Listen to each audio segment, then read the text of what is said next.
Alam naman nga ninyo mga idol na delikado ngang umalis si Jonathan Kuminga sa Golden State Warriors ngayong off-season dahil tapos na ang kanyang kontrata. At kahit mayroon pa rin silang qualifying offer, malabo na rin naman ngang kunin niya ito dahil sa pagbabangko sa kanya ni Coach Steve Kerr.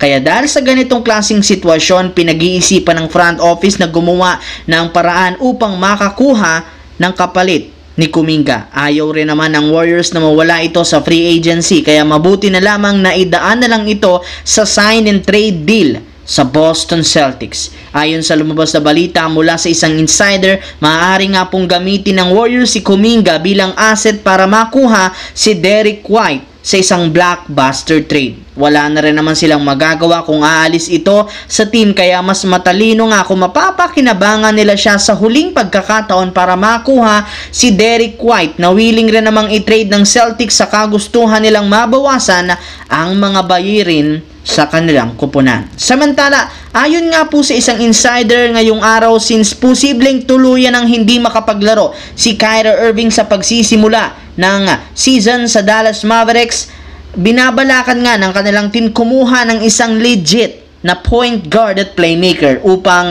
makuha nila ito. Plano nga nilang gawin dito ang i-offer si Daniel Gafford na ayaw na rin naman nga po nilang bigyan ng mas malaking kontrata. Kasabay ng pagkalat ng ganitong klaseng balita, may lumabas nga na hindi nga daw palalampasin ng Lakers ang pagkakataon na ito para kay Gafford na plano nilang itandem kay Luka Doncic na nangangailangan ng isang sentro. At isa sa mga paraan ay i-offer ang trade package ni na Gabe Vincent at Dalton Knecht. Maganda rin naman ang relasyon ng front office ng Dallas at Lakers, kaya siguradong mas magiging madali para sa kanila na gawin ang ganitong klaseng trade. Samantala, kung inyo nga pong matatandaan mga idol, isa sa mga trade na bumigla nitong off-season ay ang 3-team trade ni na Karl Anthony Towns na napunta sa Knicks at sina Julius Randle at Donte DiVincenzo naman sa Minnesota Timberwolves.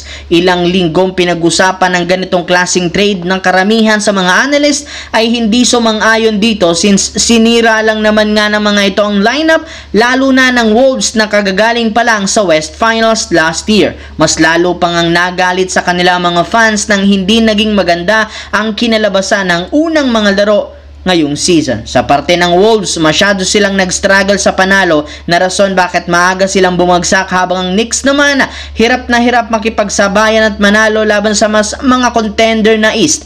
Ngunit lahat ng pambabatikos kinain lamang ng mga analyst nang pareho silang nakapasok sa conference finals. Kaya sa madaling salita, pinanindigan talaga ng Knicks at Wolves ng napakabalanse at win-win trade, malayong malayo sa pinagsasasabi sa kanila ng mga analyst noon.